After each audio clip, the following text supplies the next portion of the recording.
ಎಲ್ಲರಿಗೂ ನಮಸ್ಕಾರ. ಈಗಾಗಲೇ ನಾವು ಸಂಪೂರ್ಣವಾಗಿ ಭಾಷಾಭ್ಯಾಸದ ಬಗ್ಗೆ ಒಂದು ಚರ್ಚೆಯನ್ನ ಮಾಡ್ತಾ ಹೋಗಿದ್ದೀವಿ. ನಾನು ನಿಮಗೆ ಮೊದಲ ತರಗತಿಯಲ್ಲೇ ಹೇಳ್ದಂಗೆ ಅದು ನಿಮಗೆ 35 ಅಂಕಗಳಿಗೆ ಅದನ್ನ ಕೇಳ್ತಾ ಹೋಗ್ತಾರೆ. ಈಗಾಗಲೇ 30 ಅಂಕಗಳಿಗೆ ಅದನ್ನ ಚರ್ಚೆಯನ್ನ ಮಾಡ್ತಾ ಹೋಗಿದ್ದೀವಿ.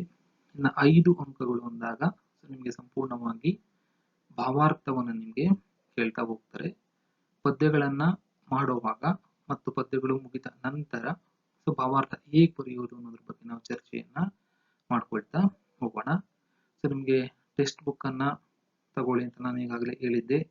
ಟೆಕ್ಸ್ಟ್ ಬುಕ್ ಸಂಪೂರ್ಣವಾಗಿ ಇದ್ದಾಗ ನಾನು ಪದ್ಯಗಳನ್ನ ಎಕ್ಸ್ಪ್ಲೈನ್ ಮಾಡಿದಾಗ ಅದರಲ್ಲಿ ನೀವು ನೋಡ್ಕೊಂಡ್ರೆ ಸಂಪೂರ್ಣವಾಗಿ ನಿಮ್ಗೆ ಅರ್ಥ ಆಗ್ಲಿಕ್ಕೆ ಸಾಧ್ಯ ಆಗ್ತಾ ಹೋಗುತ್ತೆ. ಪದ್ಯಗಳು ನಿಮ್ಮ ಸ್ಕ್ರೀನ್ ಮೇಲೆ ಬರ್ತಾ ಹೋಗುತ್ತೆ. ಬಂದು ನಿಮ್ಮ ಟೆಕ್ಸ್ಟ್ ಬುಕ್ ಇದ್ರೆ ಸಂಪೂರ್ಣವಾಗಿ ಅವುಗಳ ಅರ್ಥವನ್ನ ಗ್ರಹಿಸಿಕೊಳ್ಳಿಕ್ಕೆ ನಿಮ್ಗೆ ಸಹಕಾರಿ ಆಗ್ತಾ ಹೋಗುತ್ತೆ.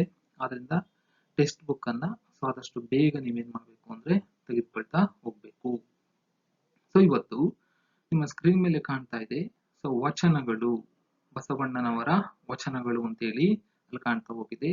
ನಿಮಗೆ ಪ್ರಮುಖವಾಗಿ ನಿಮ್ಮ ಪರಿಬಿಡಿಯನ್ನ ನಾವು ನೋಡ್ಕೊಳ್ತಾ ಹೋದ್ರೆ 12 ಪದ್ಯಗಳು ನಿಮ್ಗೆ ಏನ್ ಮಾಡ್ತವೆ ಬರ್ತಾ ಹೋಗ್ತವೆ. ಅದರಲ್ಲಿ ಮೊದಲನೇ ಪದ್ಯ ಹಳಗನ್ನಡ ಪದ್ಯವನ್ನು ಏನ್ ಮಾಡಿದ್ದಾರೆ ನಿಮ್ಗೆ ಇಡ್ತಾ ಹೋಗಿದ್ದಾರೆ. ಕದಡಿದ ಸಲಿಲಂ ತಿಳಿಬಂದದೆ ಎಂಬ ಪದ್ಯವನ್ನು ನಿಮ್ಗೆ ಇಡ್ತಾ ಹೋಗಿದ್ದಾರೆ. ನಾನು ಆ ಕದಡಿದ ಸಲಿಲಂ ತಿಳಿಬಂದದೆ ಎಂಬ ಪದ್ಯವನ್ನ ಬಿಟ್ಟು ಮುಂದಿನ ಪದ್ಯ ವಚನಗಳನ್ನ ಏನ್ ಮಾಡಿದ್ದೀನಿ ಇಲ್ಲಿ ತೆಗೆದುಕೊಳ್ತಾ ಹೋಗಿದ್ದೀನಿ. ಪ್ರಮುಖವಾಗಿ 2 ವಚನಗಳನ್ನ ಏನ್ ಮಾಡ್ತಾರೆ ನಿಮ್ಗೆ ಇಲ್ಲಿ ಕೊಡ್ತಾ ಹೋಗಿದ್ದಾರೆ. ವಚನಗಳು ಆದ ನಂತರ ನಾವು ಹಳಗನ್ನಡ ಪದ್ಯಗಳಿಗೆ ಏನ್ ಮಾಡ್ಬೋದು ನಾವು ಹೋಗ್ತಾ ಹೋಗ್ಬೋದಾಗಿದೆ. ಪ್ರಮುಖವಾಗಿ 12 ಪದ್ಯಗಳು ಬರ್ತಾ ಹೋಗ್ತವೆ. ಅದೇ ರೀತಿ 8 ಗದ್ಯಗಳನ್ನ ನಿಮ್ಗೆ ಕೊಡ್ತಾ ಹೋಗಿದ್ದಾರೆ 20 ಅಂಕಗಳಿಗೆ. ಅದೇ ರೀತಿ ಒಂದು ದೀರ್ಘ ಗದ್ಯವನ್ನ ಕೊಡ್ತಾ ಹೋಗಿದ್ದಾರೆ. ಅದು ಒಂದನೇ ನಿಮ್ ಕೃಷ್ಣೇಗೌಡರ ಆನೆಯನ್ನ 20 ಅಂಕಗಳಿಗೆ ಏನ್ ಮಾಡ್ತಾರೆ ನಿಮ್ಗೆ ಕೇಳ್ತಾ ಹೋಗ್ತಾರೆ. ಈ 12 ಪದ್ಯಗಳನ್ನ ನಿಮ್ಗೆ 35 ಅಂಕಗಳಿಗೆ ಒಟ್ಟಾರೆಯಾಗಿ ಏನ್ ಮಾಡ್ತಾರೆ ನಿಮ್ಗೆ ಕೇಳೋದ್ರಿಂದ ಪದ್ಯಗಳನ್ನ ಸರಿಯಾಗಿ ಗ್ರಹಿಸ್ಕೊಡ್ತಾ ಹೋದ್ರೆ ಭಾವಾರ್ಥವನ್ನು ನೀವು ಬರಿತಾ ಹೋಗ್ಬೋದು. 4 ಮಾರ್ಕ್ಸ್ ಕ್ವಶನ್ ನೀವು ಬರೆಯೋದಕ್ಕೆ ಏನಾಗುತ್ತೆ ಅನುಕೂಲ ಆಗ್ತಾ ಹೋಗುತ್ತೆ.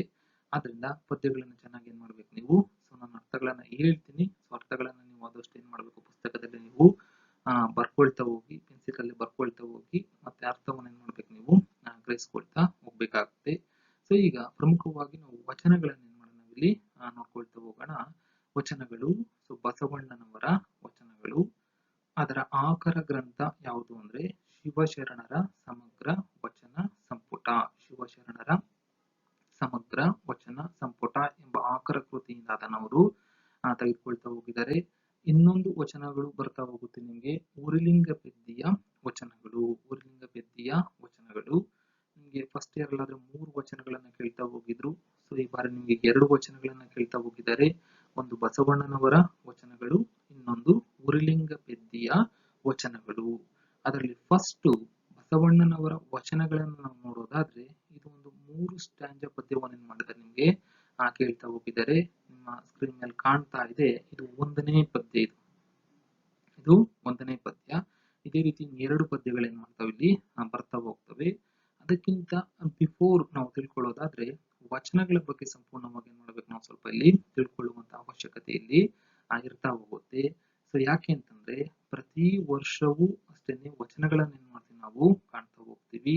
ವಚನ ಸಾಹಿತ್ಯ ಅನ್ನೋದು ಹೇಗೆ ಉಟ್ಕೊಳ್ತಾ ಹೋಯ್ತು, ವಚನಕಾರರು ಯಾರ್ಯಾರು ಬರ್ತಾ ಹೋಗಿದ್ದಾರೆ, 12ನೇ ಶತಮಾನದಲ್ಲಿ ನಡೆದಿರುವಂತಹ ವಚನ ಚಳುವಳಿಗಳು ಇವತ್ತಿನ ಚಳುವಳಿಗಳಿಗೆ ಹೇಗೆ ಪೂರಕವಾಗಿ ತಮ್ಮನ್ನು ತಾವು ತೊಡಗಿಸಿಕೊಳ್ಳಿಕ್ಕೆ ಸಹಕಾರವನ್ನ ಒಂದು ಪ್ರೇರಣೆಯನ್ನ ನೀಡ್ತಾ ಹೋಗುತ್ತೆ. ಇದೆಲ್ಲದರ ಬಗ್ಗೆ ಒಂದು ಸಂಪೂರ್ಣವಾದಂತಹ ಒಂದು ವಿವರವನ್ನು ನಾವು ತಿಳ್ಕೊಳ್ಬೇಕಾದಂತ ಒಂದು ಅವಶ್ಯಕತೆ ನಮಗೆ ಇರುತ್ತೆ. ಬಸವಣ್ಣನವರು ಯಾವುದರ ಬಗ್ಗೆ ಹೆಚ್ಚಿನದಾಗಿ ಚರ್ಚೆಯನ್ನ ಅವರು ಮಾಡ್ತಾ ಹೋಗ್ತಾರೆ. ಇವೆಲ್ಲವೂ ಈ ವಚನಗಳಲ್ಲಿ ಪ್ರಮುಖವಾಗಿ ಏನ್ ಮಾಡುತ್ತೆ ನಮ್ಗೆ ಕಾಣ್ತಾ ಹೋಗುತ್ತೆ. ಆದ್ರಿಂದ ಈ ವಚನಗಳಲ್ಲಿ ನಿಮ್ಗೆ ಕವಿ ಕಾವ್ಯ ಪರಿಚಯ ಅಂತಾನು ಏನ್ ಮಾಡಿದೆ ನಿಮ್ಗೆ ನೀಡ್ತಾ ಹೋಗಿದೆ. ಅದರಲ್ಲಿ ಸಂಪೂರ್ಣವಾಗಿ ಒಂದು ವಿವರಣೆಯನ್ನು ಏನ್ ಮಾಡಿದ್ದಾರೆ, ಸ್ವಲ್ಪ ಮಟ್ಟಿಗೆ ಏನ್ ಮಾಡಿದ್ದಾರೆ ಅವರು ನೀಡ್ತಾ ಹೋಗಿದ್ದಾರೆ. ಅದನ್ನ ಎಲ್ಲ ನಾನು ಇಲ್ಲಿ ಟೈಪ್ ಮಾಡಕ್ ಹೋಗಿಲ್ಲ, ಜಸ್ಟ್ ಅದನ್ನ ಎಕ್ಸ್ಪ್ಲೈನ್ ಮಾಡ್ಕೊಳ್ತಾ ಹೋಗ್ತೀನಿ. ಈ ಪದ್ಯಗಳು ಬಂದಾಗ ಅವುಗಳ ಅರ್ಥಗಳನ್ನ ಹೇಳ್ತಾ ಹೋಗ್ತೀನಿ. ಅವುಗಳನ್ನ ಸಂಪೂರ್ಣವಾಗಿ ಏನ್ ಮಾಡ್ಬೇಕಾಗುತ್ತೆ ನೀವು ತಿಳ್ಕೊಳ್ತಾ ಹೋಗ್ಬೇಕಾಗುತ್ತೆ.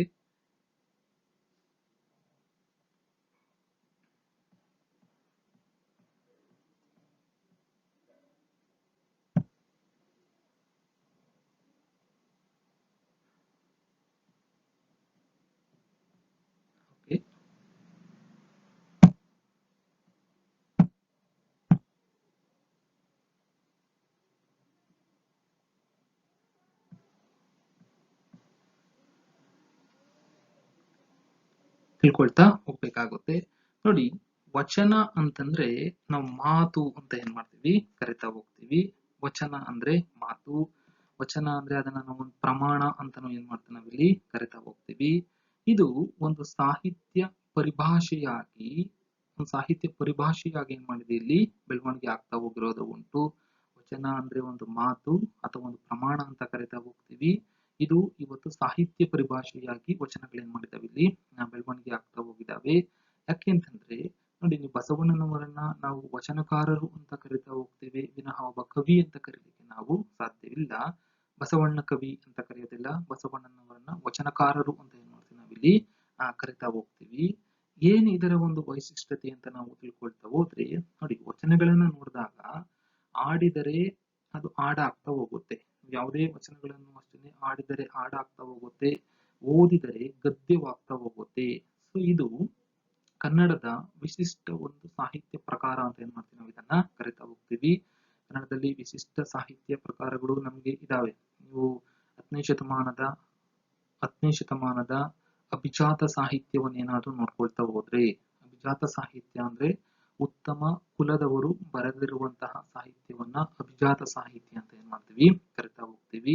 ಅಂದ್ರೆ ಬ್ರಾಹ್ಮಣ ವರ್ಗದವರು ಆಗಿನ ಕಾಲದಲ್ಲಿ ಬರಿತಾ ಇದ್ದಂತ ಒಂದು ಸಾಹಿತ್ಯವನ್ನ ಅಭಿಜಾತ ಸಾಹಿತ್ಯ ಅಂತೇಳಿ ಕರಿತಾ ಹೋಗ್ತೀವಿ. ಅದಕ್ಕೆ ತದ್ವಿರುದ್ಧವಾಗಿ ಈ ವಚನಗಳೇನ್ ಮಾಡ್ತಾವೆ ನಮ್ಗೆ ಇಲ್ಲಿ ಕಂಡ್ಬರ್ತಾ ಹೋಗ್ತವೆ. ಇವುಗಳ ವೈಶಿಷ್ಟ್ಯತೆ ಏನು ಅಂತಂದ್ರೆ, ಆಡಿದರೆ ಹಾಡಾಗುವ, ಓದಿದರೆ ಒಂದು ಗದ್ಯವಾಗುವಂತಹ ಒಂದು ವಿಶಿಷ್ಟ ಸಾಹಿತ್ಯ ಪ್ರಕಾರ ಯಾವುದು ಅಂದ್ರೆ ಅದು ವಚನ ಸಾಹಿತ್ಯ ಪ್ರಕಾರ ಅಂತ ಏನ್ ಮಾಡ್ತೀವಿ ನಾವು ಇದನ್ನ ಕರಿತಾ ಹೋಗ್ತೀವಿ. ಇದ್ರಲ್ಲಿ ಪ್ರಮುಖವಾಗಿ ಏನ್ ಕಾಣ್ತಾ ಹೋಗುತ್ತೆ ಅಂದ್ರೆ, ಒಂದು ಶರಣರ ಆಂದೋಲನಗಳನ್ನ ಏನ್ ಮಾಡ್ತೀವಿ ಇದರಲ್ಲಿ ಕಾಣ್ತಾ ಹೋಗ್ತೀವಿ. ಒಂದು ಚಳವಳಿಗಳನ್ನ ನಾವು ಇದರಲ್ಲಿ ಕಾಣ್ತಾ ಹೋಗ್ತೀವಿ. ಶರಣರ ಆಂದೋಲನ ಮತ್ತು ಅಭಿವ್ಯಕ್ತಿಗೆ ಒಂದು ಸಂಗಾತಿಯಾಗಿ ಏನ್ ಮಾಡುತ್ತೆ ವಚನಗಳಲ್ಲಿ ರೂಪುಗೊಳ್ತಾ ಹೋಗಿರೋದು ಉಂಟು. ಇದ್ರ ಪ್ರಮುಖವಾಗಿ ನೀವು ಗಮನಿಸ್ಕೊಳ್ತಾ ಬೇಕಾಗಿರುವಂತಹ ಒಂದು ಅಂಶ ಯಾವುದು ಅಂದ್ರೆ, ಯಾವುದನ್ನ ನಾವು 10ನೇ ಶತಮಾನ 11ನೇ ಶತಮಾನದಲ್ಲಿ ಭಾಷೆ ತುಂಬಾ ಹಳಗನ್ನಡದಲ್ಲಿ ಕ್ಲಿಷ್ಟಕರವಾಗಿ ನಾವು ಕಾಣ್ತಾ ಹೋಗ್ತೀವಿ. ವಚನಗಳಲ್ಲಿ ಪ್ರಮುಖವಾಗಿ ಕಾಣುವುದೇ ಇಲ್ಲ. ವಚನಗಳಲ್ಲಿ ಪ್ರಮುಖವಾಗಿ ನಾವು ಕಾಣುವುದೇ ಇಲ್ಲ. ಪ್ರಮುಖವಾಗಿ 2-3 ವ್ಯತ್ಯಾಸಗಳನ್ನ ನಾವು ವಚನಗಳಲ್ಲಿ ಏನ್ ಮಾಡ್ತೀವಿ ನಾವು ತಿಳ್ಕೊಳ್ತಾ ಹೋಗ್ತೀವಿ. ಒಂದು, ಭಾಷೆ ಸರಳತೆಯನ್ನು ಏನ್ ಮಾಡ್ತೀವಿ ನಾವು ಕಾಣ್ತಾ ಹೋಗ್ತೀವಿ. ಈ ಭಾಷೆ ಕ್ಲಿಷ್ಟಕರವಾಗಿ ಕಂಡುಬರೋದಿಲ್ಲ. ಭಾಷೆ ಅನ್ನೋದು ಕ್ಲಿಷ್ಟಕರವಾಗಿ ಕಂಡುಬರೋದಿಲ್ಲ. ನೀವು ಮೊದಲ ಕದಡ್ಡ ಸಲೀಲಂ ಪದ್ಯದಲ್ಲೋ ಅಥವಾ ಪಂಪನ ಪದ್ಯದಲ್ಲೋ ರನ್ನನ ಪದ್ಯದಲ್ಲೋ ಏನಾದ್ರೂ ನಗವರ್ಮನ ಪದ್ಯದಲ್ಲೋ ನೀವೇನಾದ್ರೂ ನೋಡ್ಕೊಳ್ತಾ ಹೋದ್ರೆ ತುಂಬಾ ಸಂಸ್ಕೃತಮಯವಾಗಿ ಸ್ವಲ್ಪ ಕ್ಲಿಷ್ಟಕರವಾಗಿ ಭಾಷೆ ಏನ್ ಮಾಡುತ್ತೆ ಇಲ್ಲಿ ಕಂಡುಬರ್ತಾ ಹೋಗುತ್ತೆ. ಅದನ್ನೇ ನಾವು ಅಭಿಜಾತ ಸಾಹಿತ್ಯ ಅಂತ ಏನ್ ಮಾಡ್ತೀವಿ ಕರಿತಾ ಹೋಗ್ತೀವಿ.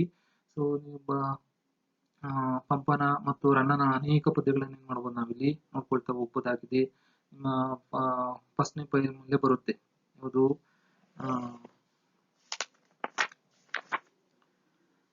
ಫಸ್ಟ್ ಪೈಮಲ್ಲಿ ಹೊಸಗಾರ ಸಿಡಿಲ ಮಸಕಮನ್ ಅಸಕಳಿದು ಕೃತಾಂತ ಜಿಹಿಯೇ ಪೊಡಕರಿಸುವ ಓಲ್ ಬೆಸಸು ಬೆಸಸು ಎಂದು ಕರಂ ಅರ್ವಿಸಿ ಸನ್ನಿಧವಾಯಿತ ವಿದ್ಯೆ ರಾವಣ ನಿತಿರೋಳ್.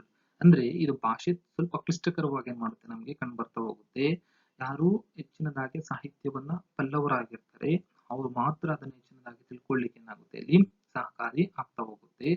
ಅರಂಕುಶ ಮಿಟ್ಟುಡಂ ನೆನವುದೆನ್ನ ಮನಂ ವನವಾಸಿ ದೇಶಮಂ ಅಂತ ಹೇಳೋದಾದ್ರೆ ಇವೆಲ್ಲ ಸ್ವಲ್ಪ ಕ್ಲಿಷ್ಟಕರವಾಗಿ ಕಂಡುಬರ್ತಾ ಹೋಗುತ್ತೆ.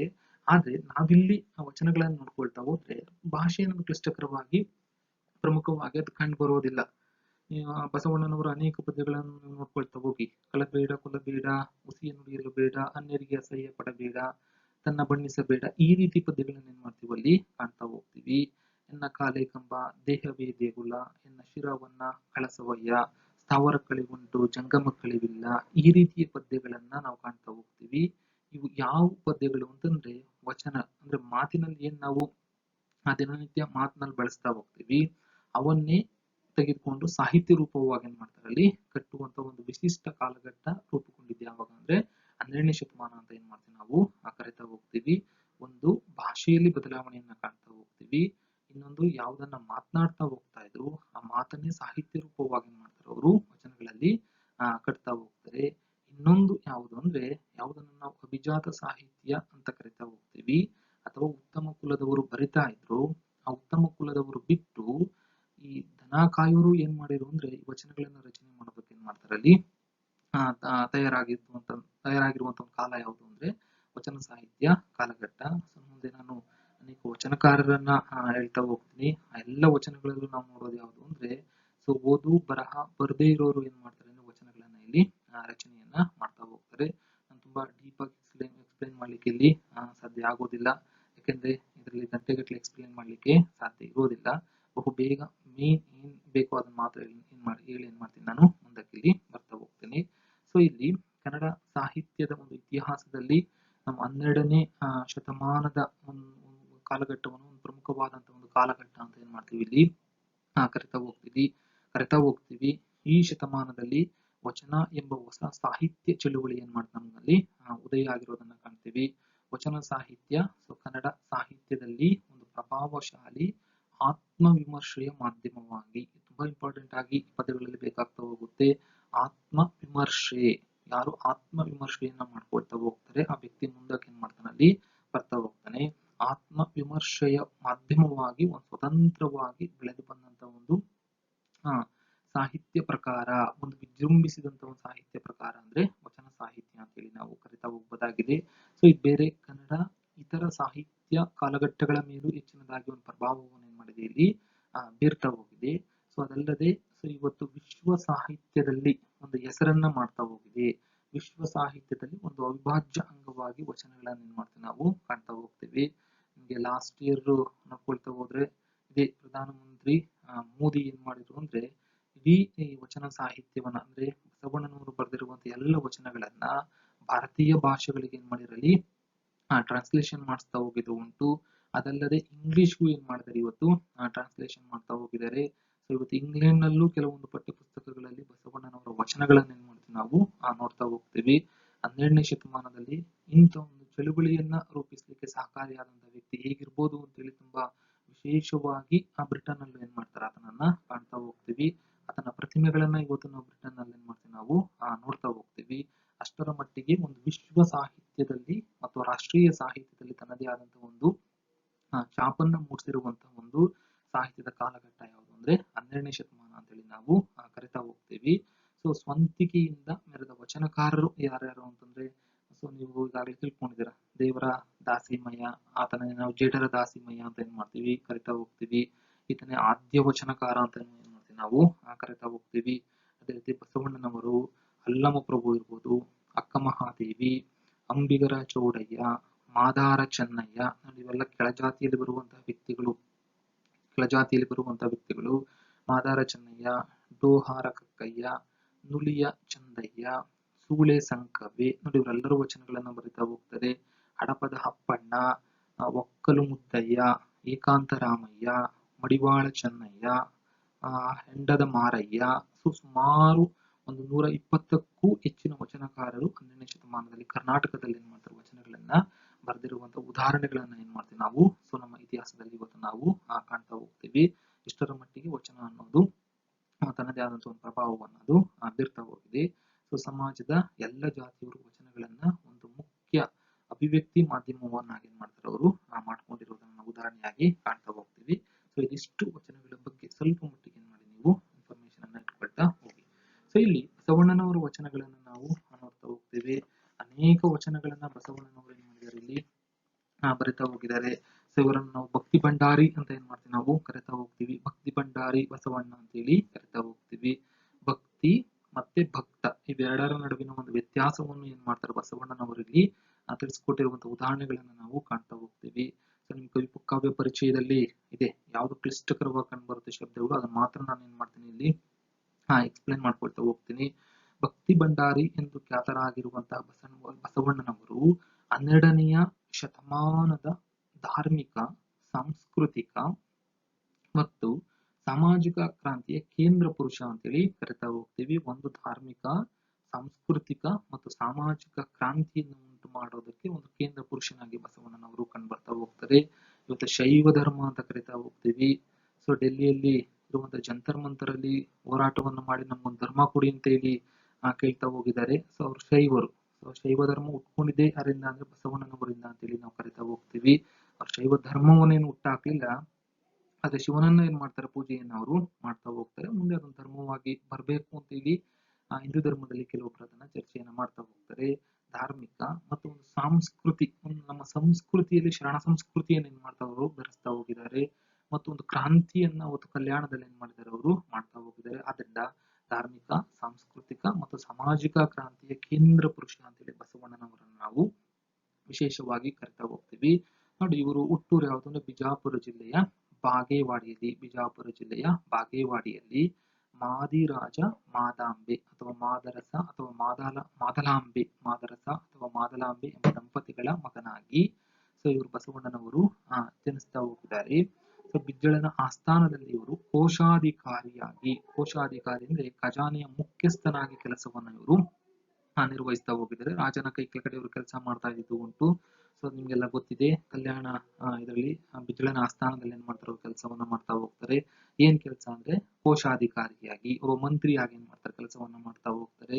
ಭಕ್ತಿ ಬಗ್ಗೆ, ಜ್ಞಾನದ ಬಗ್ಗೆ, ಮಾನವೀಯತೆ ಮತ್ತು ವೈರಾಗ್ಯಪರವಾದ ಬಸವಣ್ಣನವರ ವಚನಗಳು. ಇವರ ಅನೇಕ ವಚನಗಳು ಭಕ್ತಿ ಬಗ್ಗೆ ಇದ್ದಾವೆ, ಜ್ಞಾನದ ಬಗ್ಗೆ ಇದ್ದಾವೆ, ಮಾನವೀಯತೆ ಬಗ್ಗೆ ಇದ್ದಾವೆ. ವೈರಾಗ್ಯಪರವಾಗಿ ಬಸವಣ್ಣನವರು ಅನೇಕ ವಚನಗಳನ್ನ ಏನ್ ಮಾಡಿದ್ದಾರೆ, ರಚನೆಯನ್ನ ಮಾಡ್ತಾ ಹೋಗಿದ್ದಾರೆ. ಬಹಳಷ್ಟು ವಚನಗಳನ್ನು ನಾವು ಇವರಲ್ಲಿ ಕಾಣ್ತಾ ಹೋಗ್ತೀವಿ. ನೀವು ಅದನ್ನ ನೋಡ್ಕೊಳ್ಳೋದಾದ್ರೆ ನೋಡಿ, ಒಂದೇ ಒಂದು ವಚನಗಳನ್ನ ನಿಮ್ಗೆ ಹೇಳ್ತಾ ಹೋಗ್ತೀನಿ ನಾನು.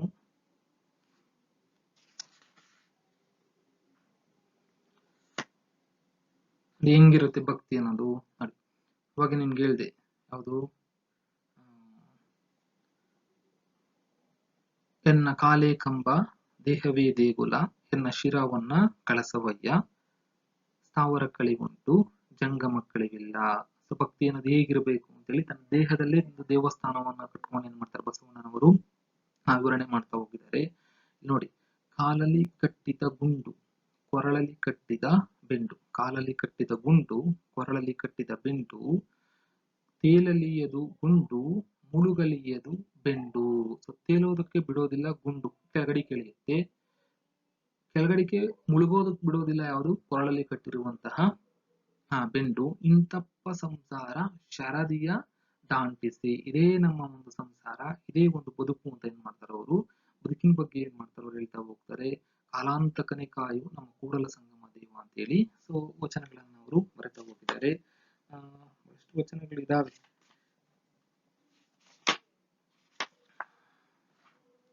ಆಗ್ಲೇ ಹೇಳ್ದೆ, ಕಳಬೇಡ, ಕೊಲಬೇಡ, ಹುಸಿಯ ನುಡಿಯಲು ಬೇಡ, ಮುನಿಯಬೇಡ, ಅನ್ಯರಿಗೆ ಅಸಹ್ಯ ಪಡಬೇಡ, ತನ್ನ ಬಣ್ಣಿಸಬೇಡ, ಇದರ ಅಳಿಯಲು ಬೇಡ. ಇದೇ ಅಂತರಂಗ ಶುದ್ಧಿ, ಇದೇ ಬಹಿರಂಗ ಶುದ್ಧಿ, ಇದೇ ನಮ್ಮ ಕೂಡಲ ಸಂಗಮ ದೇವ ನುಲಿಯುವ ಪರಿ. ಅಂತೇಳಿ ವಚನಗಳನ್ನ ಅವರು ರಚನೆ ಮಾಡ್ತಾ ಹೋಗಿದ್ದಾರೆ. ಭಕ್ತಿ ಬಗ್ಗೆ, ಜ್ಞಾನದ ಬಗ್ಗೆ, ಮಾನವೀಯತೆ ಮತ್ತು ವೈರಾಗ್ಯಪರವಾಗಿ ಬಸವಣ್ಣನವರು ಏನ್ ಮಾಡಿದ್ರು, ವಚನಗಳನ್ನ ರಚನೆಯನ್ನ ಮಾಡ್ತಾ ಹೋಗಿದ್ದಾರೆ. ಇದಲ್ಲದೆ ನಾವು ಪ್ರಮುಖವಾಗಿ ನಾವು ನೋಡೋದಾದ್ರೆ ನೋಡಿ, ಸುಲಭವಾದ, ಲಲಿತವಾದ, ಸರಳ ಭಾಷೆಯಿಂದ, ನಾವೇ ಹೇಳಿದ ಸುಲಭವಾಗಿ, ಲಲಿತ ಅಂದ್ರೆ ಸುಂದರವಾಗಿ ವಚನಗಳನ್ನ ಅವರು ಆಡು ಮಾತಿನಲ್ಲಿ ರಚನೆ ಮಾಡ್ತಾ ಹೋಗಿದ್ದಾರೆ. ಬಸವಣ್ಣನವರ ಮುಖ್ಯ ಕಾಳಜಿ ಯಾವುದು ಅಂದ್ರೆ ಸಮಾಜ ಸುಧಾರಣೆಯನ್ನ ಮಾಡೋದೇ ಬಸವಣ್ಣನವರ ಮುಖ್ಯ ಕಾಳಜಿ ಅಂತ ನಾವು ಕರಿತಾ ಹೋಗ್ತೀವಿ. ಜಾತಿ, ಕುಲ, ಲಿಂಗಭೇದಗಳಿಂದ ಹೊರತಾದ ಸಮಾಜವನ್ನ ನಿರ್ಮಾಣವನ್ನ ಮಾಡಬೇಕು ಅಂತೇಳಿ ಬಸವಣ್ಣನವರು ಪ್ರಮುಖವಾಗಿ ಕನಸನ್ನ ಅವರು ಕಾಣ್ತಾ ಹೋಗಿದ್ದಾರೆ. ಜನರ ಅಜ್ಞಾನ, ಕಂದಾಚಾರಗಳು ಮತ್ತೆ ಜಾತಿ ಸಂಕರಗಳನ್ನ ಕುರಿತು ಅವರ ಅನೇಕ ವಚನಗಳನ್ನ ಮಾಡ್ತವೆ, ಚಿಂತನೆಯನ್ನ ಮಾಡ್ತಾ ಹೋಗ್ತವೆ. ನೂರಾರು ವಚನಗಳನ್ನು ಉದಾಹರಣೆಯಾಗಿ ಏನ್ ಮಾಡ್ಬೋದಾಗಿದೆ, ನಾವು ಕೊಡ್ತಾ ಹೋಗ್ಬೋದಾಗಿದೆ. ಅದೇ ರೀತಿ ವಿಡಂಬನೆ ಇರುತ್ತೆ ಇವ್ರ ವಚನಗಳಲ್ಲಿ, ಉಪದೇಶವನ್ನು ಹೇಳ್ತಾ ಹೋಗ್ತಾರೆ. ಅವುಗಳನ್ನ ಅರ್ಥ ಮಾಡ್ಕೊಳ್ತಾ ಹೋದ್ರೆ ನಮ್ಮ ಬದುಕಿನಲ್ಲಿ ಮುಂದಕ್ಕೆ ಬರ್ಲಿಕ್ಕೆ ಏನಾಗುತ್ತೆ, ಸಹಕಾರಿ ಆಗ್ತಾ ಹೋಗುತ್ತೆ. ಮುಂತಾದ ಗುಣಗಳನ್ನ ಇಲ್ಲಿ ಕಾಣ್ತಾ ಹೋಗ್ತೀವಿ. ಬಸವಣ್ಣ ಕಾಯಕದ ಮಹತ್ವವನ್ನ, ಮುಖ್ಯವಾಗಿ ಕಾಯಕವೇ ಕೈಲಾಸ ಅಂತೇಳಿ ಬಸವಣ್ಣನವರು ಹೇಳ್ತಾ ಹೋಗ್ತಾರೆ. ಕಾಯಕದ ಮಹತ್ವವನ್ನ ಜಗತ್ತಿಗೆ ಸಾರಿದಂತ ಏಕೈಕ ವ್ಯಕ್ತಿ ಯಾರು ಅಂದ್ರೆ ಬಸವಣ್ಣ ಅಂತೇಳಿ ಕರಿತಾ ಹೋಗ್ತೇವೆ. ಒಂದು ಮಹಾನ್ ಪುರುಷ, ಮಹಾಮನೆಯಲ್ಲೇ ಇಟ್ಕೊಂಡು ವಿವಿಧ ವರ್ಗದ ವಚನಕಾರರು ಒಂದೆಡೆ ಕಲೆಯುವಂತೆ ಅಂದ್ರೆ ಒಂದೇ ಕಡೆ ಸೇರುವಂತೆ ಒಂದು ಮಹಾಮನೆಯನ್ನು ಏನ್ ಮಾಡ್ತಾರೆ ಅವರು ನಿರ್ಮಾಣವನ್ನ ಮಾಡ್ತಾ ಹೋಗಿದ್ದಾರೆ. ಇದೆಲ್ಲವನ್ನು ಬಸವಣ್ಣನವರ ಒಂದು ಇದರಲ್ಲಿ ಕವಿಕಾವ್ಯ ಪರಿಚಯದಲ್ಲಿ ನಾವು ಕಾಣ್ತಾ ಹೋಗ್ತೇವೆ. ಇಲ್ಲಿ ಪ್ರಮುಖವಾಗಿ ನಾವು ನೋಡ್ಕೊಳ್ತಾ ಹೋದ್ರೆ ಬಸವಣ್ಣನವರ ವಚನಗಳು ಮನುಷ್ಯನ ವ್ಯಕ್ತಿತ್ವ ವಿಕಸನ ಅಂದ್ರೆ ಮನುಷ್ಯ ವ್ಯಕ್ತಿತ್ವವಾಗಿ ಒಂದು ಹೆಚ್ಚಿನದಾಗಿ ಬೆಳವಣಿಗೆ ಆಗ್ಬೇಕು ಅಂತೇಳಿ ಒಂದು ಪ್ರಾಮುಖ್ಯತೆಯನ್ನು ಏನ್ ಮಾಡ್ತಾವು ನೀಡ್ತಾ ಹೋಗ್ತವೆ. ಮನುಷ್ಯರ ನಡುವಿನಲ್ಲಿ ಹೊರಹೊಮ್ಮಬೇಕಾದ ಮಾನವೀಯತೆಗಳು, ಮನುಷ್ಯನ ನಡುವೆ ಹೊರಹೊಮ್ಮಬೇಕಾದ ಹೊರಬರಬೇಕಾದಂತ ಮಾನವೀಯತೆಗಳು, ಹೃದಯ ವೈಶಾಲ್ಯತೆಗಳು ಗೈರು ಹಾಜರಾದಾಗ, ಏನಾದ್ರು ಅಬ್ಸೆಂಟ್ ಆದಾಗ ನಮ್ಮ ಭಕ್ತಿಗೆ ಸಾಮಾನ್ಯವಾಗಿ ಅರ್ಥ ಇರಲಿಕ್ಕೆ ಸಾಧ್ಯ ಇಲ್ಲ. ಅದನ್ನ ಅವರು ಭಕ್ತಿ ಮತ್ತು ಭಕ್ತ, ಇವುಗಳ ಪ್ರಮುಖವಾಗಿ ಈ ಪದ್ಯಗಳಲ್ಲಿ ನಾವು ಕಾಣ್ತಾ ಹೋಗ್ತೀವಿ. ಯಾವುದನ್ನು ಭಕ್ತಿ ಅಂತ ಕರಿಬೇಕು ಅಂತ ಪ್ರಮುಖವಾಗಿ ವಿವರಣೆಯಲ್ಲಿ ಕೊಡ್ತಾ ಹೋಗ್ತಾರೆ. ಮೂಲದಲ್ಲಿ ಸತ್ವವಿರದ ತೋರಿಕೆಯ ಭಕ್ತಿಯು ಮಂಗನ ಕೈಯೊಳಗಣ ಮಾಣಿಕ್ಯ ಅಂತೇಳಿ ಪದ್ಯಗಳಲ್ಲಿ ನಾವು ಇವತ್ತು ಕಾಣ್ತಾ ಹೋಗ್ತೀವಿ. ಬೆಲೆ ತಿಳಿದಿರೋದಿಲ್ಲ, ಮತ್ತೆ ನಮ್ಮನ್ನ ಕಾಯ್ಬೇಕಾದವರೇ ಕೊಲ್ಲಲು ಸಂಚು ಹೂಡಿದಾಗ ಇನ್ಯಾರು ಕಾಯ್ಲಿಕ್ಕೆ ಸಾಧ್ಯ ಇಲ್ಲ ಅಂತೇಳಿ ಈ 3 ಪದ್ಯಗಳಲ್ಲಿ ನಾವು ಕಾಣ್ತಾ ಹೋಗ್ತೇವೆ. ಒಂದು ಭಕ್ತಿ ಬಗ್ಗೆ ಹೇಳ್ತಾರೆ, ಅದೇ ರೀತಿ ಎರಡನೇದಾಗಿ ತೋರಿಕೆ ಭಕ್ತಿ ಯಾವ ರೀತಿ ಇರುತ್ತೆ ಅಂತ ಹೇಳಿ ಹೇಳ್ತಾರೆ. ಕಾಯಬೇಕಾದವರೇ ಕೊಲ್ಲಲು ನಿಂತಾಗ ಏನಾಗುತ್ತೆ ಅಂತೇಳಿ 3 ಪದ್ಯಗಳಲ್ಲಿ ಏನ್ ಮಾಡ್ತೀವಿ ಪ್ರಮುಖವಾಗಿ ನಾವು ಈ ಪದ್ಯಗಳಲ್ಲಿ ಕಾಣ್ತಾ ಹೋಗ್ತೇವೆ. ಬಸವಣ್ಣನವರ ಒಂದು ನೋಡಿ ಕಾವ್ಯಾತ್ಮಕ ಗುಣ, ಬಸವಣ್ಣನವರ ಕಾವ್ಯಾತ್ಮಕ ಗುಣ ಅವರ ಕವಿ ಹೃದಯದಲ್ಲೂ ಏನ್ ಮಾಡ್ತೀವಿ ಇವತ್ತು ನಾವಿಲ್ಲಿ ಕಾಣ್ತಾ ಹೋಗ್ತೀವಿ. ಕವಿಯಾಗೂ ವಚನಕಾರರಾಗೂ ಹೇಗೆ ಕಾಣಿಸ್ಕೊಳ್ತಾ ಹೋಗ್ತಾರೆ ಅಂದ್ರೆ ನೋಡಿ, ಅವ್ರ ಸಮಾಜವನ್ನು ಹೇಗೆ ಅರ್ಥ ಮಾಡ್ಕೊಳ್ತಾ ಹೋಗಿದ್ದಾರೆ ಅಂದ್ರೆ ಅಸ್ವಸ್ಥ ವ್ಯಕ್ತಿ ಮತ್ತು ಅಸ್ವಸ್ಥ ಸಮಾಜದ ಲಕ್ಷಣ ಯಾವುದು ಅಂದ್ರೆ, ಅಸ್ವಸ್ಥ ವ್ಯಕ್ತಿ ಮತ್ತು ಅಸ್ವಸ್ಥ ಸಮಾಜದ ಪ್ರಮುಖವಾದಂತ ಲಕ್ಷಣ ಯಾವುದು ಅಂದ್ರೆ ಆತ್ಮನಿಂದೆ, ಆತ್ಮಸ್ತುತಿ, ಆತ್ಮಹತ್ಯೆ ಮತ್ತು ಆತ್ಮರತಿ. ಇದು ಅಸ್ವಸ್ಥ ವ್ಯಕ್ತಿ ಮತ್ತು ಸಮಾಜದ ಲಕ್ಷಣ ಅಂತ ಕರಿತಾ ಹೋಗ್ತಾರೆ. ಆತ್ಮನಿಂದೆ, ತನ್ನನ್ನು ತಾನು ನಿಂದಿಸ್ಕೊಳ್ತಾ ಹೋಗ್ಬೋದು. ಯಾರು ಅಷ್ಟೇನೆ ತನ್ನನ್ನು ತಾನು ನಿಂದಿಸ್ಕೊಳ್ಳಿಕ್ಕೆ ಏನ್ ಮಾಡ್ಬಾರ್ದು, ನಾವು ಹೋಗ್ಬಾರ್ದು. ಕೆಲವೊಂದ್ ಕಡೆ ತಪ್ಪಾದ ಅದನ್ನು ತಿದ್ಕೊಂಡು ಏನ್ ಮಾಡ್ಬೇಕಾಗುತ್ತೆ, ನಾವು ಮುಂದೆ ಬರ್ಬೇಕಾಗುತ್ತೆ. ಆತ್ಮನಿಂದನೆ ಅಂದ್ರೆ ತನ್ನನ್ನು ತಾನು ನಿಂದಿಸ್ಕೊಳ್ಳೋದು ಆ ವ್ಯಕ್ತಿಯ ಒಂದು ತೊಡಕು ಅಂತ ಹೇಳ್ತಾರೆ. ಆತ್ಮಸ್ತುತಿ, ತನ್ನನ್ನು ತಾನು ಹೊಗಳ್ಕೊಳ್ಳೋದು, ನಾನ್ ಬಿಟ್ರೆ ಯಾರು ಇಲ್ಲ ಅಂತ ಹೇಳಿ ಹೊಗಳ್ಕೊಳ್ಳೋದು, ಇದು ವ್ಯಕ್ತಿಯಲ್ಲಿ ಇರಬಾರ್ದು ಅಂತ ಹೇಳ್ತಾರೆ. ನೆಕ್ಸ್ಟ್ ಆತ್ಮಹತ್ಯೆ. ಮನುಷ್ಯನ ಜನ್ಮವೇ ಒಂದು ವಿಶೇಷವಾಗಿರೋದ್ರಿಂದ ಕೆಲವರು ಆತ್ಮಹತ್ಯೆ ಮಾಡ್ಕೊಳ್ತಾ ಹೋಗ್ತಾರೆ. ಇದು ಅಸ್ವಸ್ಥ ವ್ಯಕ್ತಿಯ ಒಂದು ಮುಖ್ಯ ಲಕ್ಷಣ ಅಂತ ಕರಿತಾ ಹೋಗ್ತಾರೆ. ಆತ್ಮಹತ್ಯೆ ಇರಬಾರ್ದು ಅಂತ ಕರಿತಾ ಹೋಗ್ತಾರೆ. ಅದೇ ರೀತಿ ಆತ್ಮರತಿ, ತನ್ನಲ್ಲಿ ತಾನು ಸಂತೋಷವನ್ನು ಪಡ್ಕೊಳ್ತಾ ಹೋಗೋದು. ಕೆಲವರು ಇದ್ದಕ್ಕಿದ್ದಂಗೆ ನಗ್ತಾರೆ, ಇದ್ದಕ್ಕಿದ್ದಂಗೆ ಹೇಳ್ತಾರೆ. ಇದೆಲ್ಲ ಒಂದು ಅಸ್ವಸ್ಥ ವ್ಯಕ್ತಿಯ ಲಕ್ಷಣ. ಅಸ್ವಸ್ಥ ವ್ಯಕ್ತಿಯ ಲಕ್ಷಣ ಈಕ್ವಲ್ಸ್ ಅಸ್ವಸ್ಥ ಸಮಾಜದ ಲಕ್ಷಣ ಅಂತ ಏನ್ ಮಾಡ್ತಾರೆ ಅವರು ಕರಿತಾ ಹೋಗಿದ್ದಾರೆ. ಅದಕ್ಕೋಸ್ಕರ ಯಾವುದು ಆರೋಗ್ಯವಂತ ವ್ಯಕ್ತಿಯ ಲಕ್ಷಣ ಮತ್ತು ಆರೋಗ್ಯವಂತ ಸಮಾಜದ ಲಕ್ಷಣ ಅಂದ್ರೆ ಆತ್ಮವಿಮರ್ಶೆ. ಯಾರು ಆತ್ಮವಿಮರ್ಶೆಯನ್ನು ಮಾಡ್ಕೊಳ್ತಾ ಹೋಗ್ತಾರೆ ಅದು ಆರೋಗ್ಯವಂತ ವ್ಯಕ್ತಿ ಮತ್ತು ಸಮಾಜದ ಲಕ್ಷಣ ಅಂತ ಏನ್ ಮಾಡಿದ್ದಾರೆ ಅವರ ವಚನಗಳಲ್ಲಿ ಪ್ರಮುಖವಾಗಿ ನಾವು ಕಾಣ್ತಾ ಹೋಗ್ತೇವೆ. ಬಸವಣ್ಣನವರ ವಚನಗಳಲ್ಲಿ ಇರುವಷ್ಟು ಆತ್ಮವಿಮರ್ಶೆಯನ್ನ ನಾವು ಬೇರೆ ಯಾವ ವಚನಕಾರರಲ್ಲೂ ಕಾಣಲಿಕ್ಕೆ ಸಾಧ್ಯ ಇಲ್ಲ. ಆತ್ಮವಿಮರ್ಶೆಯು ವ್ಯಕ್ತಿತ್ವದ ವರ್ಧಮಾನಕ್ಕೆ ಪ್ರೇರಕವಾಗುವಂತ ಒಂದು ಶಕ್ತಿ ಅಂತ ಏನ್ ಮಾಡಿದ್ದಾರೆ ಅವರು ಕರಿತಾ ಹೋಗಿದ್ದಾರೆ. ಅದೇ ರೀತಿ ಈ ವಚನಗಳು ಅನನ್ಯ ವಚನ ಸಾಹಿತ್ಯವು ತನ್ನ ಅನನ್ಯ ಸಾಮಾಜಿಕ ಕಳಕಳಿಯಿಂದಾಗಿ ಇವತ್ತು ವಿಶ್ವ ಸಾಹಿತ್ಯದಲ್ಲಿ ಪ್ರಮುಖ ಅಂತ ಕಾಣಿಸ್ಕೊಳ್ತಾ ಹೋಗಿದೆ. ನಾನು ಆಗ್ಲೇ ನಿಮ್ಗೆ ಎಕ್ಸ್ಪ್ಲೈನ್ ಮಾಡ್ಕೊಳ್ತಾ ಹೋಗಿದೆ ಅದನ್ನ. ಮನುಷ್ಯಕೇಂದ್ರಿತ ನೆಲೆಯಲ್ಲಿ ವಚನಗಳು ರಚನೆ ಆಗ್ತಾ ಹೋಗಿದ್ದಾವೆ. ವಚನಗಳು ನಿಜವಾದ ಅರ್ಥದಲ್ಲಿ ಮಾನವನ ಸರ್ವತೋಮುಖ ವಿಕಸನದತ್ತ ತನ್ನ ಗಮನವನ್ನು ಏನ್ ಮಾಡಿದಾವೆ, ಕೇಂದ್ರೀಕರಿಸ್ತಾ ಹೋಗಿದ್ದಾವೆ. ಇದನ್ನೆಲ್ಲ ನಾವು ಕ್ಲಾಸ್ ರೂಮ್ ಅಲ್ಲಿ ತುಂಬಾ ಡೀಟೇಲ್ ಆಗಿ ಅದನ್ನ ಎಕ್ಸ್ಪ್ಲೈನ್ ಮಾಡ್ಕೊಳ್ತಾ ಹೋಗ್ತಾ ಇದ್ದು. ಇದರ ಒಂದು ಸಂಪೂರ್ಣವಾಗಿ ಪದ್ಯಗಳಿಗೆ ನಾವು ಕಾನ್ಸಂಟ್ರೇಷನ್ ಮಾಡೋದ್ರಿಂದ ಹಿನ್ನೆಲೆಯಿಂದ ಸಂಪೂರ್ಣವಾಗಿ ಸ್ವಲ್ಪ ಮಟ್ಟಿಗೆ ನಾನು ಏನ್ ಮಾಡ್ತೀನಿ ನಿಮಗೆ ವಿವರಣೆಯನ್ನು ಕೊಡ್ತಾ ಹೋಗ್ತಿದ್ದೇನೆ ಅಷ್ಟೇ. ಇಲ್ಲಿ ಸಮಾಜದಲ್ಲಿ ಬದುಕುವ ಜೀವಿ ನಡೆನುಡಿಯಲ್ಲಿ ಹೊಂದಬೇಕಾಗಿರುವ ಒಂದು ಸತ್ವವನ್ನು ತಿಳಿಸ್ತಾ ಹೋಗ್ತಾರೆ. ನಡೆ ಮತ್ತು ನುಡಿ ಚೆನ್ನಾಗಿದ್ರೆ ಎಲ್ಲೋದ್ರೂ ನಾವೇನ್ ಮಾಡ್ಬೋದು, ಜೀವನ ಮಾಡ್ಲಿಕ್ಕೆ ಸಾಧ್ಯ ಇರ್ತಾ ಹೋಗುತ್ತೆ. ನಡೆನುಡಿಯಲ್ಲಿ ಹೊಂದಬೇಕಾಗಿರುವ ಒಂದು ಸತ್ವವನ್ನ ಈ ವಚನಗಳು ಏನ್ ಮಾಡ್ತವೆ, ಇಲ್ಲಿ ತಿಳಿಸ್ತಾ ಹೋಗ್ತವೆ. ಅದೇ ರೀತಿ ಅಂತರಂಗದ ಪರಿಶುದ್ಧತೆ, ಒಳಗಡೆ ಒಂದ್ ಇಟ್ಕೊಳ್ಳೋದು, ಹೊರಗಡೆ ಒಂದ್ ಮಾತನಾಡೋದು. ಈ ರೀತಿ ಮಾತನಾಡೋರ್ಗೆ ಒಂದ್ ರೀತಿ ಏನ್ ಮಾಡ್ತವೆ, ಇವು ರಾಮಬಾಣವಾಗಿ ಏನ್ ಮಾಡ್ತಾ ನಮ್ಗೆ ಕಂಡು ಬರ್ತಾ ಹೋಗ್ತವೆ. ಪರಿಶುದ್ಧತೆಯನ್ನ ವಚನಕಾರರು ಮತ್ತೆ ಮತ್ತೆ ಬಲವಾಗಿ ಏನ್ ಮಾಡ್ತಾರೆ, ಪ್ರತಿಪಾದನೆ ಮಾಡ್ತಾ ಹೋಗಿದ್ದಾರೆ. ಸತ್ಯಮುಖಿಯಾಗಿರುವ ಮತ್ತು ಡಾಂಬಿಕತೆ ಇರಲಿಲ್ಲದ ಸರಳ ಭಕ್ತಿ ಇರಬೇಕು ಅಂತ ಹೇಳ್ತಾರೆ. ಸತ್ಯವಾಗಿರ್ಬೇಕು ಮತ್ತು ಡಂಬಕತನ ಅಲ್ಲಿ ಇರಬಾರ್ದು, ಸುಳ್ಳು ಭಕ್ತಿ ಇರಬಾರ್ದು. ಒಂದು ಸರಳ ಆಧ್ಯಾತ್ಮಿಕ ಪ್ರತಿಪಾದನೆಯನ್ನ ಮನುಷ್ಯರಲ್ಲಿ ಕಾಣ್ತಾ ಹೋಗ್ಬೇಕು ಅಂತ ಹೇಳಿ ವಚನಗಳನ್ನ ನಮ್ಗೆ ತಿಳಿಸ್ತಾ ಹೋಗ್ತವೆ. ಕಳಕಳಿ ವಚನಕಾರರಲ್ಲಿ ಗಾಢವಾಗಿರುವುದನ್ನು ನಾವು ಕಾಣ್ತಾ ಹೋಗ್ತೀವಿ. ಸಾರ್ವಕಾಲಿಕವಾದ ಮಾನವೀಯ ಮೌಲ್ಯಗಳ ಪ್ರತಿಬಿಂಬವಾಗಿರುವುದನ್ನ ಇಲ್ಲಿ ಮನಗಾಣ್ತಾ ಹೋಗ್ತೇವೆ. ಒಂದು ಸಾರ್ವಕಾಲಿಕ ಮೌಲ್ಯಗಳನ್ನ, ವ್ಯಾಲ್ಯೂಸ್ ಅನ್ನ ಏನ್ ಮಾಡ್ತಾವೆ ನಮ್ಗೆ ಇವು ತಿಳಿಸ್ಕೊಡ್ತಾ ಹೋಗಿದ್ದಾವೆ. ರಾಮಾಯಣ ಮಹಾಭಾರತ ಇಂಥ ವಚನಗಳನ್ನ ಇವತ್ತು ನಾವು ಕಂಪ್ಯೂಟರ್ ಕಾಲದಲ್ಲಿ ಓದ್ಕೊಳ್ತಾ ಹೋಗ್ತೀವಿ ಅಂದ್ರೆ ಮೌಲ್ಯಗಳು ಎಲ್ಲಾ ಕಾಲಕ್ಕೂ ಏನಾಗಿರ್ತವೆ, ಒಂದೇ ಆಗಿರ್ತವೆ.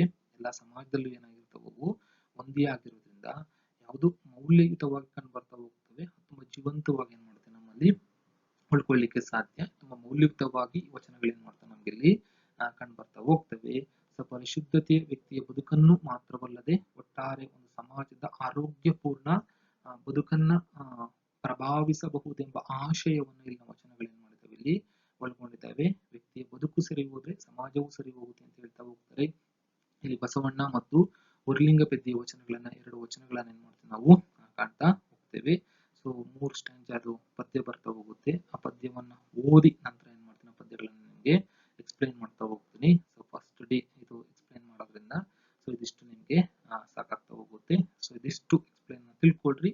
ಇದರ ಹಿನ್ನೆಲೆಯಲ್ಲಿ ಪದ್ಯಗಳು ಏನ್ ಮಾಡ್ತೇವೆ ಇಲ್ಲಿ ಬರ್ತಾ ಹೋಗಿದ್ದಾವೆ. ಅದು ಅರ್ಥ ಆಗಲ್ಲ ಅಂದ್ರೆ ಇದು ಅರ್ಥ